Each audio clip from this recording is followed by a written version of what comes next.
ஸ்ரீ குருப்பியோ நமஹ. ஸ்ரீ குரு ராகவேந்திராய நமஹ. ஸ்ரீ ஆஞ்சநேய சுவாமினே நமஹ. எனதருமை குருநாதர் திருமிகு புதுவுடைமூர்த்தி ஐயா அவர்களை வணங்கி மீண்டும் ஜோதிடம் பற்றிய ஒரு புதிய தகவலை நம்ம இன்னைக்கு தெரிஞ்சுக்கிறோம். மனித வாழ்வில் ஏகப்பட்ட ரகசியங்கள், நம்ம வாழ்க்கையே பெரிய ரகசியமாக தான் இருக்குது. நாளைக்கு என்ன அப்படிங்கிறது ஒரு கேள்வி தான் நமக்கு, இல்லையா? அப்போ மனிதன் ஜீவன் கருவாக ஒரு இடத்துல உருவாரும், கருவாகி உருவாகி தான் நம்ம வரோம். அப்போ தோன்றிய உடனேயே நம்மளுடைய விதி நிர்ணயம் செய்யப்படுகிறது. எல்லாத்தையும் நிர்ணயம் பண்ணி தான் நம்ம இந்த பூமிக்கே வந்திருக்கோம். அதன்படி தான் நம்ம வாழ்க்கை எல்லாமே நடக்குது. பிரம்மதேவன் அப்படிங்கிறவரால் நம்மளுடைய விதி நிர்ணயிக்கப்படுகிறது. அதான் என்ன தலையெழுத்தோ அப்படின்னு நம்ம சொல்லுவோம், இல்லையா? அந்த தலையெழுத்து தாங்க உங்கள் ஜாதகம். இந்த தலையெழுத்தை படிக்கக்கூடியவர்கள் தான் ஜோதிடர்கள். அப்போ என் தலையெழுத்து என் கையிலையா வேறொருத்தர் கையிலையா அப்படிங்கிற ஒரு கேள்வி நமக்கு வரும். இந்த விதியை நம்ம மதியால வென்று விடலாம்.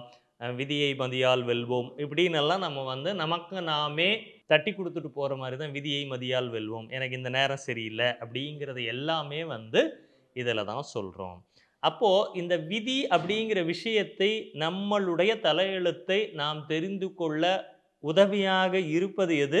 இந்த ஜோதிட சாஸ்திரம் தான். அப்போ அதனால் விதியை வெல்ல முடியாமல் போய் ஒரு சில சமயங்களில் மதியும் மௌனம் காத்துவிடும். விதியை வெல்ல முடியாமல் போகிறப்போ மதியும் மௌனம் காத்து அமைதியாக இருக்கும்.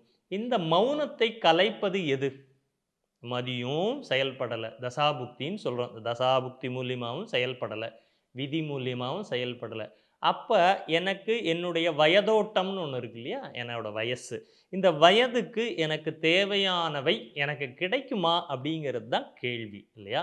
அப்போ இந்த கேள்வியை தெரிந்து கொள்வது எப்படின்னா, ஜோதிடத்தை நன்கு கற்றுக்கொள்வதே இதற்கு முழுமையான ஒரு பரிகாரம் அப்படின்னு சொல்கிறோம். ஏகப்பட்ட கன்ஃபியூஷன் வாழ்க்கையிலனா ஜோதிடத்தை கற்றுக்கிட்டிங்கன்னா எங்கே தப்பாகுது, எந்த புள்ளியில் நான் தப்பு பண்ணிகிட்டு இருக்கேங்கிறத நீங்களே தெரிந்து உங்களை தன்னிலை உணர்ந்து தன்னைத்தானே சரி செய்து கொள்வதற்கு உதவுவது தான் ஜோதிடம். அப்போ ஒரு சிறந்த ஜோதிடனாக இருக்கிறவரோட பணி என்ன? உங்களுக்கு சரியான வழிகாட்டுதல். அந்த வழிகாட்டுதல் இருந்தாலுமே அந்த வழிகாட்டுதல் நான் ஒரு ரூட் சொல்லிட்டேன் உங்களுக்கு. அந்த ரூட்டில் தான் நீங்கள் பயணிக்கிறீங்களா? உங்கள் கூடயே நான் வந்துட்டுருக்க போகிறேன்னா, ஏய் நான் சொன்ன ரோட்டில் நீ போவே இல்லை, நீ பார்த்திக்கு டேக் டைவர்ஷன் எடுத்துகிட்டு போயிட்டுருக்க, இதெல்லாம் சரியில்லைன்னு ஒரு ஜோதிடர் உங்கள் கூட பயணிக்க போகிறாரா? கிடையவே கிடையாது, இல்லையா? அப்போது இங்கே முடிவு யார் கையில் இருக்குது? உங்கள் கையில் தான் இருக்குது. அது நல்லதோ சாதகமோ பாதகமோ, நல்லதோ கெட்டதோ, இது ரெண்டுலேயும் முடிவெடுக்கக்கூடிய இடத்தில் இருக்கக்கூடியவங்க நீங்கள் தான்.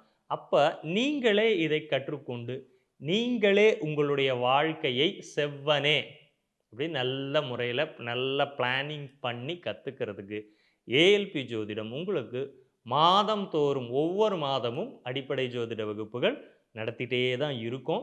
இந்த ஜனவரி மாதம் 11ஆம் தேதி அடிப்படை ஜோதிட வகுப்புகள், ஏஎல்பி ஜோதிட வகுப்புகள் ஆரம்பமாகுது. ஜனவரி மாதம் மட்டுமல்ல, இந்த 2025 எல்லா மாதங்களுமே வகுப்புகள் இருக்கும். நீங்கள் இன்றே உங்களுடைய வாழ்க்கையை மாற்றிக்கொள்ள ஏஎல்பி ஜோதிடத்தை கற்றுக்கொள்ளுங்கள். நன்றி, வணக்கம்.